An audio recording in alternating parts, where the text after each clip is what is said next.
Los físicos tienen una cosa interesante llamada experimento mental. Por ejemplo, Einstein utilizaba muy activamente este tipo de métodos al estudiar una u otra cuestión. Un experimento mental no es una fantasía, sino una modelización de un proceso basada en ciertos conocimientos reales que ya hemos acumulado. Y hoy les propongo también realizar un interesante experimento mental. Imaginemos que nos hemos reducido al tamaño de un átomo y tratamos de estudiar los mundos atómicos. Intentamos estudiar los propios átomos, esos mundos. Tratamos de ver algo en este mundo que nos rodea. ¿Cómo se vería un átomo si nosotros mismos tuviéramos el tamaño de un átomo?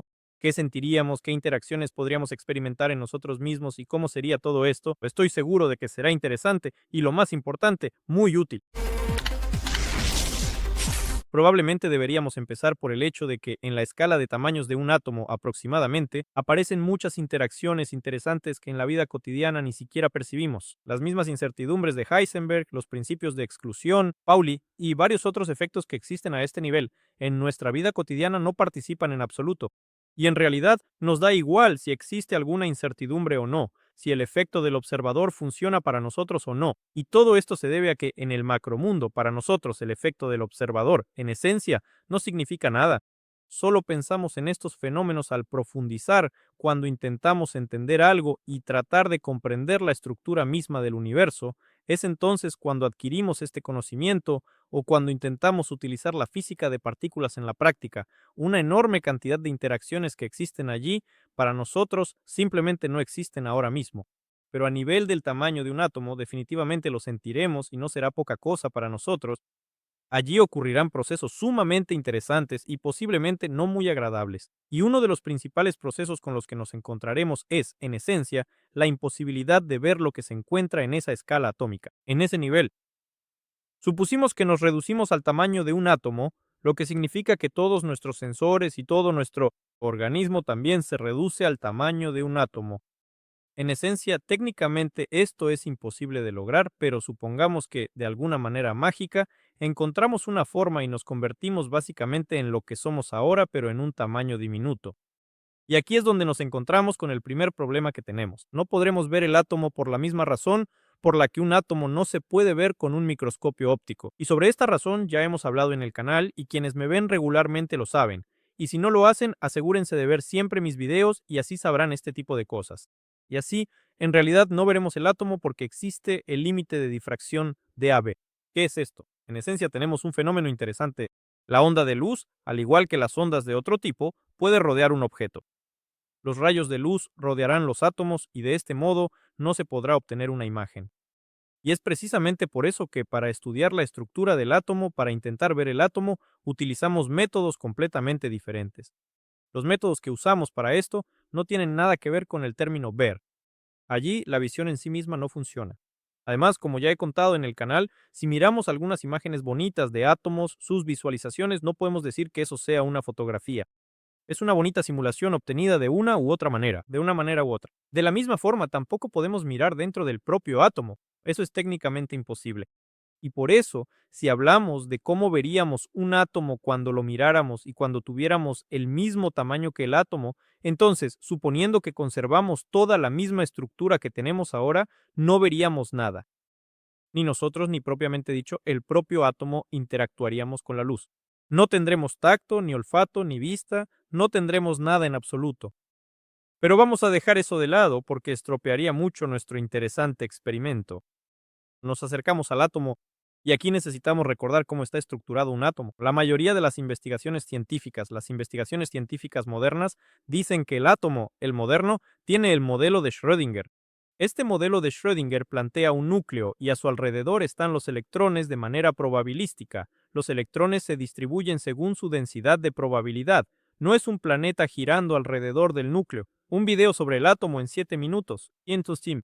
Asegúrense de verlo, ahí todo esto, propiamente dicho, se explica en 7 minutos, así que probablemente no lo vamos a repetir aquí. Para nosotros ahora es importante que el átomo en sí mismo es principalmente vacío, pero ese vacío existe solo mientras estamos a nivel macroscópico, y nosotros nos hemos reducido al tamaño en el que ese vacío funciona por sí mismo, y a este nivel el vacío no será vacío. ¿Recuerdan cuántas veces hemos dicho que el vacío en realidad no está vacío? ¿Recuerdan cuántas veces hemos discutido que el vacío absoluto no existe? y que en cualquier vacío, incluso en el ideal, hay cierta cantidad de materia, pero esa materia no es la que imaginamos cuando recordamos cómo se logra el vacío en los equipos de laboratorio. No es la materia que consiste en restos de moléculas, en átomos individuales y cosas por el estilo. Es la materia que se encuentra en el origen de toda la sustancia. Por eso siempre digo que no confundan materia con sustancia. Es la materia que está compuesta por la llamada espuma cuántica, por ciertas fluctuaciones cuánticas, y por una especie de caos que ocurre a ese nivel. En ese nivel siempre hay muchas cosas muy interesantes. Si te has interesado por los experimentos realizados en los colisionadores, entonces sabes con certeza que, por ejemplo, cuando las partículas colisionan ocurren muchos efectos interesantes y diversos, que varían según el tipo de experimento. Por ejemplo, tenemos un efecto como la creación de pares. Este fenómeno parece absolutamente increíble, y nos imaginamos que de la nada apareció una partícula. En general, así es como parece. Pero la mayoría de las teorías modernas que intentan describir la esencia de este proceso, al tratar de recrear su mecanismo, se basan en la idea de que no existía ningún vacío, sino que había un cierto medio, lleno de cierta materia. Materia, en este caso, no es lo mismo que sustancia, sino materia. Se trata precisamente de ciertas fluctuaciones cuánticas, algunos paquetes de energía que están allí, algunas partículas virtuales y algo que, por alguna razón, no pudo convertirse ni en materia característica ni en una sustancia concreta. Ideas como estas pueden parecerles fantasía, pero existen algunas confirmaciones. Una de las más conocidas es el efecto Casimir, y el efecto Casimir es considerado precisamente como una prueba real de que el vacío no está vacío. ¿Cuál era la lógica allí? En un espacio absolutamente vacío, sí, como suena. La física no tolera el vacío, lo recordamos, pero aún así supongamos que tenemos un vacío absoluto en el que aparentemente no hay nada en absoluto. Y en este vacío absoluto colocaron dos plaquitas. En algún momento notaron que las placas empezaron a atraerse entre sí. Ninguna interacción electrostática ni otros fenómenos debían influir aquí, ya que colocamos las placas de tal manera que estos efectos no funcionaran. Pero pudo influir otro efecto. Y este efecto, de hecho, es el que se llama efecto Casimir. Las placas empezaron a atraerse entre sí porque alguna materia que las rodeaba ejercía presión sobre ellas. Y la lógica del experimento se basa en que entre las placas no hay tanta de esa materia, mientras que fuera de ellas hay mucha. Y resulta que, por ejemplo, afuera tenemos una presión de 5 pascales, si lo traducimos a nuestras representaciones macroscópicas, y entre las placas la presión es de 3 pascales, porque simplemente no hay suficiente actividad de ese mismo material, de esa misma materia que se encuentra entre estas placas. Como resultado, la presión externa resulta ser mayor y las placas se comprimen. Y así, en realidad, se supuso que fuera de las placas las fluctuaciones en el vacío son mayores que entre las propias placas. Esto es lógico y se deduce de una simple estadística. De esta manera, el efecto Casimir parece confirmar la ausencia de vacío en el vacío. En consecuencia, si suponemos que nos hemos vuelto del tamaño de un átomo y conservamos nuestros órganos sensoriales, entonces ya a ese nivel deberíamos poder ver estas extrañas fluctuaciones, esta constante efervescencia y esta ausencia de vacío. Y esa frase que se usa a menudo, que el átomo está compuesto en un 90% de vacío, dejará de ser una realidad para nosotros, porque la física moderna describe el átomo no como una materia vacía compuesta por incrustaciones de partículas, sino como un océano burbujeante de fenómenos incomprensibles, que además incluye aquellas partículas que hemos logrado caracterizar de alguna manera. Y así, sí, nos acercamos al átomo y vemos su modelo que se parece en algo al planetario, y vemos que ese espacio vacío entre el núcleo y los electrones está lleno de alguna cosa extraña e incomprensible. Y ahora, en realidad, vale la pena prestar atención al propio núcleo y a los propios electrones. En primer lugar, el núcleo será bastante pequeño. El núcleo ocupa, digamos, una parte menor del átomo. Esto se deduce incluso de los conocimientos sobre la tabla periódica de Mendeleev. Si comparan el tamaño del radio del átomo con el tamaño del núcleo, se sorprenderán porque parece que resulta que todo debería estar vacío. Y así veremos ante nosotros un objeto que tendrá aproximadamente nuestra altura, y en algún lugar en el centro, no sé, una vigésima parte de nosotros será el núcleo del átomo, y alrededor aparecerán y desaparecerán electrones. El supuesto espacio vacío entre el electrón y el átomo estará lleno, con esa misma extraña substancia de la que acabamos de hablar tan detalladamente.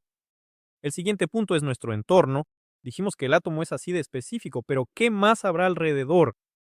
Bueno, si imaginamos que nos acercamos a una pared compuesta de tales átomos donde cada átomo tiene nuestro tamaño, entonces no veremos una pared sólida, sino algunos puntos extraños alrededor de los cuales bulle la vida. Estos puntos serán los núcleos de los átomos, y lo que bulle como vida será o espacio vacío o electrones. Y no veremos ninguna pared lisa. Será una superficie carente de cualquier característica mecánica. En esencia, será algo que no se entiende bien qué es, una especie de enjambre de electrones que giran entre los átomos y que constantemente aparecen y desaparecen. Los propios electrones también se verían muy extraños. Recordemos que la capa electrónica, en esencia, es una región de distribución de la probabilidad de aparición del electrón. Además, los electrones aparecen y desaparecen constantemente dependiendo de la probabilidad dentro del rango de su distribución. Y cuando intentamos imaginar cómo se vería eso, probablemente no sería más sencillo que esa espuma cuántica de la que hablamos un poco antes. Los electrones estarán apareciendo y desapareciendo. Será turbulento y parpadeará. Esto ocurrirá principalmente en las regiones de la nube de localización de los electrones. Se forman las mismas nubes de electrones de los libros de química. Pero al acercarnos al átomo, ¿vale la pena hacerlo siendo del mismo tamaño? Ya imaginarán los problemas que surgen. Si en el macromundo, que al principio caracterizamos y dijimos que la fuerza motriz principal allí es la gravedad y el simple contacto mecánico, entonces a nivel del rango atómico, donde ya tenemos partículas cuánticas y donde tenemos las interacciones entre átomos, nuestra interacción principal será la electrostática. ¿Por qué los átomos están uno al lado del otro? Bueno, la fuerza motriz principal aquí es la interacción electrostática. Tenemos un núcleo cargado positivamente que captura electrones ajenos de otro átomo. De este modo, se forma un par donde existe una atracción de Coulomb, y así, en realidad, los átomos forman los objetos que vemos. Así que, estando en la escala de tamaño de un átomo, me temo que sentiríamos esa interacción en nosotros mismos. No es nada improbable que algún núcleo astuto atrape algunos electrones que estén alrededor de nuestro, por así decirlo, organismo, si se le puede llamar así, alrededor de nuestro modelo, de nuestra copia reducida, y comience a atraer ese objeto hacia sí mismo, pero lo atraerá hasta que nos encontremos con otro fenómeno interesante. La repulsión es precisamente esa repulsión la que nos permite tocar un macroobjeto. Recordarán cómo les sorprendió cuando escucharon por primera vez que cualquier objeto se puede tocar porque los electrones se repelen entre sí. Así es. De nuevo, volvemos a la interacción electrostática, recordamos otra vez las fuerzas de Coulomb y nuevamente recordamos la repulsión de Coulomb. Allí teníamos atracción, que formó el material, y aquí tenemos repulsión. Y cuando intentamos acercarnos a algún objeto, no podemos tocar ese objeto. En esencia, de nuevo estas frases rimbombantes, llamativas y bonitas, frases que seguramente han escuchado aquí son muy apropiadas. Durante toda nuestra vida no podemos tocar ningún material. Absolutamente todo lo que intentamos tocar en realidad, por así decirlo, lo palpamos únicamente mediante la repulsión electrostática. Y si llegamos a una situación que sea bastante desafortunada, ocurrirá precisamente esa misma repulsión de manera inevitable. Los electrones que rodean al átomo nos repelerán bruscamente hacia otro lado. Al principio hablamos de atracción. Ese escenario también es real, pero en cierto modo puede haber repulsión, incluso mejor. A pesar de que experimentaremos una aceleración y una sobrecarga similares a las que siente un cosmonauta durante el despegue, al menos tendremos alguna posibilidad de seguir moviéndonos y desplazándonos. Pero si seguimos avanzando y los electrones no nos repelen y uno de los protones nos atrapa, entonces estaremos en un ciclo constante de atracción y repulsión. De repulsión, este será un proceso eterno, que se parecerá más o menos a lo que ocurre en un agujero negro, cuando el propio agujero intenta atraer un objeto y éste cruza el horizonte de sucesos. Mientras tengamos el tamaño de un átomo, estaremos suspendidos en este estado de atracción y repulsión hasta que algo cambie. Y puede que nada cambie, el material sea estable y los factores externos no influyan. Así estaremos, suspendidos, ni para un lado ni para el otro, en una especie de estado de atracción magnética.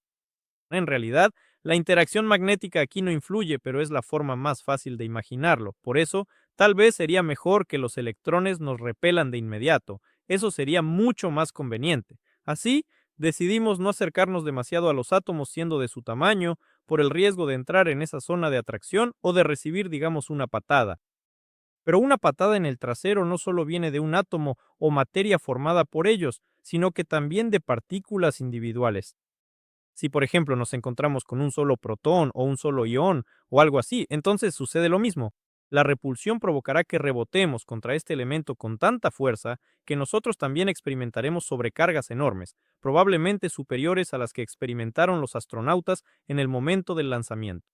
El efecto será inmediato y, por lo tanto, el principio de prohibición funcionará. Pauli. Pero además de todo esto, tenemos algo más interesante.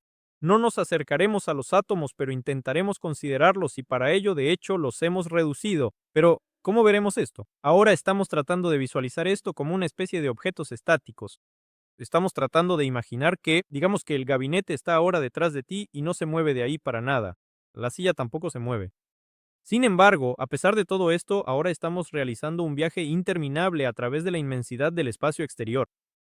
En principio no hay nada nuevo aquí. No solo nuestra galaxia se está expandiendo, no solo el universo está cambiando, sino que la propia Tierra se mueve constantemente.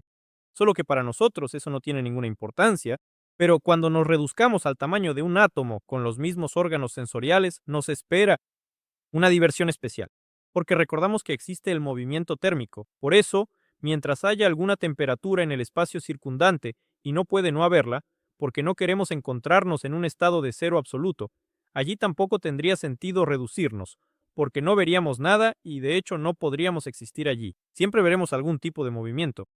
En el mundo de las partículas subatómicas, en el mundo de los átomos en general, en el mundo de las partículas, no hay nada estable, no hay nada estático. Todos los objetos están constantemente pulsando, moviéndose, y si no es un movimiento parecido al mecánico, sigue siendo una pulsación en torno a ciertos centros de equilibrio. No existe ni una sola partícula que no se mueva a temperaturas positivas. Es más, incluso en el cero absoluto se sabe que cierta cantidad de partículas realiza algunas oscilaciones insignificantes. Y por eso, si observamos los objetos que nos rodean, veremos cómo todo esto está constantemente saltando, moviéndose bruscamente. Pulsa, vibra y así sucesivamente. Sin embargo, esto complementa perfectamente el efecto ya mencionado sobre la espuma cuántica. Además de que alrededor de los átomos ocurrirá ese burbujeo incomprensible, no se sabe de qué, no se sabe de dónde, aparecerán y desaparecerán. Partículas, habrá algunas aniquilaciones, algunas manifestaciones y algo interesante se sumará para nosotros. Esta pulsación constante, incluso de aquello que podríamos ver como algo estático. Por eso, no se puede hablar de ninguna estática ni tampoco de una imagen concreta, no se puede hablar y mucho menos de ninguna mecánica a la que estemos acostumbrados. Pero el fenómeno cuántico no termina ahí, porque incluso a nivel del tamaño atómico se manifestará la incertidumbre de Heisenberg. Y esto significa que al intentar ver siquiera algo que podríamos observar, al intentar captar con la vista incluso alguna partícula vibrante, pero supuestamente material, no la veremos. En su contorno actuará la incertidumbre. Veremos o su movimiento o su coordenada. ¿Cómo sería mejor imaginar esto? Correcto, sería una especie de sustancia extraña que se comporta como una gelatina, que vibra constantemente y que está en continuo movimiento. Y además, incluso si logramos fijar la vista en ella y seguimos algún objeto concreto que se mueve, no veremos contornos definidos en él. Es decir, serán como nubes difusas de probabilidades que nos resulta muy difícil imaginar en nuestro nivel macroscópico. Por cierto, hablando de movilidad, con tal intensidad de movimiento, a esas velocidades, en esas escalas y con la cantidad de cosas que nos rodean, no podríamos quedarnos quietos ni un minuto. O nos mataría alguna partícula rápida que pase volando cerca, o sucedería algo por el estilo. El mundo atómico es un mundo de colisiones constantes, un mundo de interacciones permanentes y un mundo de efectos continuos relacionados con la repulsión, la atracción y otros tipos de relaciones entre partículas. Al reducirnos al tamaño de un átomo, es como si estuviéramos en el centro de una autopista de 6 carriles en hora punta. Allí siempre está ocurriendo algo, y nuestro intento de movernos en ese mundo sería equivalente al intento de Basia de cruzar una carretera de 12 carriles. El efecto sería más o menos el mismo. En esa carretera habrá un tráfico intenso, aunque tal vez de noche podría hacerlo. Sigue la cuestión del tiempo de percepción. Estamos acostumbrados a que la escala del tiempo para nosotros fluye así, de esta manera. Y sí, sabemos que en la física el tiempo es algo bastante relativo y sumamente subjetivo, y es precisamente esto lo que se manifestará. La conciencia humana está orientada a percibir ciertos procesos a una velocidad determinada. Y sí, Podemos decir que el tiempo por la mañana fluye a una velocidad, por la noche a otra, que mientras viajas en metro el tiempo se hace interminable, o cuando estás ocupado con algo aburrido, también es así. Pero todo esto son características específicas que encajan dentro de las particularidades de nuestra percepción. Pero hay aspectos más serios que están relacionados con el nivel de ese objeto, y para la escala del rango atómico, nuestra percepción del tiempo será completamente diferente. Las velocidades que existen allí a veces se comparan con velocidades cercanas a la de la luz, y las velocidades cercanas a la luz, en primer lugar, son efectos relativistas, que allí estarán en abundancia, y en segundo lugar, de hecho, eso también es un efecto relativista. Cambios en la velocidad del transcurso de los procesos. Todos los procesos parecerán extremadamente lentos. Y mientras permanezcamos en la escala de tamaño de los átomos, no podremos analizar lo que está ocurriendo. Por eso, en realidad, probablemente valía la pena decir lo más importante desde el principio. Incluso si un experimento técnico para reducir el tamaño del átomo pudiera realizarse, incluso si técnicamente pudiéramos percibir lo que queremos ver y pudiéramos usar el término ver, la propia física de los procesos no nos permitirá hacer nada. Aquí hay dos opciones: o nos volveremos completamente locos y nos volveremos locos, o lo veremos de forma extraña e incomprensible. La conciencia humana no se compara con la creación del rango cuántico. Si ralentizar los procesos aún es posible, imagínatelo tú mismo, y luego surgen diversos fenómenos cuánticos. Sencillamente, en principio, no podemos visualizarlo por nosotros mismos. Por ejemplo, todos los objetos en el rango cuántico están en una superposición cuántica. ¿Cómo te imaginas eso? Los átomos que incluso intentamos imaginar ahora estarán tanto aquí como allá. Dijimos que hay electrones, dijimos que los electrones se comportan de cierta manera, dijimos que pulsan, dijimos que existe una especie de espuma cuántica, pero todos estos objetos obedecen las leyes cuánticas, diversas fluctuaciones, diferentes distribuciones y todo eso tan aterrador. Y para nosotros no existe el concepto de que un objeto tenga dos posiciones al mismo tiempo. En realidad, todo lo que acabamos de decir es completamente incorrecto. Esto era necesario para que al menos pudiéramos visualizarlo de alguna manera, pero esta visualización se topa y se estrella sin piedad contra las rocas de la percepción cuántica de la realidad. Mientras el ser humano no sea capaz de trabajar con esto, no podrá hacerlo, no podremos entender nada. Es como, no sé, tomar a un gato y obligarlo a manejar una bicicleta. Probablemente el efecto sería incluso más estable y seguro. Y aquí todo es mucho más incomprensible. O tomar a una persona que, este es un buen ejemplo, en mi opinión, tomar a una persona que nunca ha estudiado el idioma e intentar integrarlo en un entorno donde se habla ese idioma. Así, más o menos, intentaremos entender la superposición cuántica. No se puede describir este efecto para una percepción general de otra manera, pero ahí está el secreto. Y nosotros nos encontramos en el epicentro de esos mismos acontecimientos que no se pueden describir. Y resulta que nuestra conciencia, reducida al tamaño de los átomos, de todos modos no podrá percibir nada allí. Esto es, son dos físicas diferentes que deberían estar unidas, pero al parecer por ahora no pueden ser unidas. De hecho, esto ya se refiere a la teoría del todo. Un pequeño paréntesis. Estoy seguro de que la teoría del todo debe existir. Estoy seguro de que ambos mundos no pueden estar desconectados. Pero el hecho de que sean específicos, sí, seguirá existiendo incluso si hay una teoría del todo que funcione. Al contrario, la teoría del todo es un conjunto de metodologías, un grupo de variantes de investigación e hipótesis que intenta unir propiamente el mundo cuántico con la macrofísica y sus fenómenos habituales. Hay muchos aspectos interesantes que dependen de la gravedad y sobre la teoría del todo. En algún lugar del canal había un video. Dejaré el enlace en la descripción. Seguramente les resultará interesante verlo. Aquí los haters, o como quieran llamarse, dirán: oh, entonces eso no existe. No, sí existe, simplemente nosotros no podemos representarlo correctamente y de manera adecuada. Y por eso, nuestro experimento mental, lamentablemente, en la realidad tendría que terminar en cierto fracaso. ¿Qué tan malo es eso? Bueno, vuelvo a decir, mientras nuestra conciencia funcione así, no podremos hacer nada de otra manera. Es un mundo nuevo con nuevas leyes y programado a su manera. En esa nota alegre, probablemente terminemos nuestra reflexión. Creo que nuestro experimento resultó exitoso de una u otra manera. Pudimos imaginar cómo se comportaría el átomo. Estos conocimientos en principio son bastante adecuados. Y pudimos imaginar cómo se comportan las partículas subatómicas, lo cual también es muy importante. pudimos sentir cómo repele o atrae la interacción electrostática, entendimos cuál sería nuestro papel en este pequeño mundo y comprendimos cómo en realidad se sienten las partículas que están en él. Y aunque estas comparaciones no siempre fueron correctas, pero para percibir el panorama general, para poder asomarse a este mundo extraño, esto es más que suficiente. Espero que les haya parecido interesante, así que les pido que apoyen el video con un like. Esto es sumamente importante para el canal, algo que ahora mismo necesito mucho porque el proyecto, digamos, no es nada fácil y cuesta bastante trabajo. Espero contar con su apoyo. Además, lean los artículos sobre Zen en el enlace de la descripción. Eso me ayudará mucho. Y por supuesto, si aún no se han suscrito al proyecto, no olviden hacerlo. Gracias por su atención, les deseo todo lo mejor y hasta la próxima.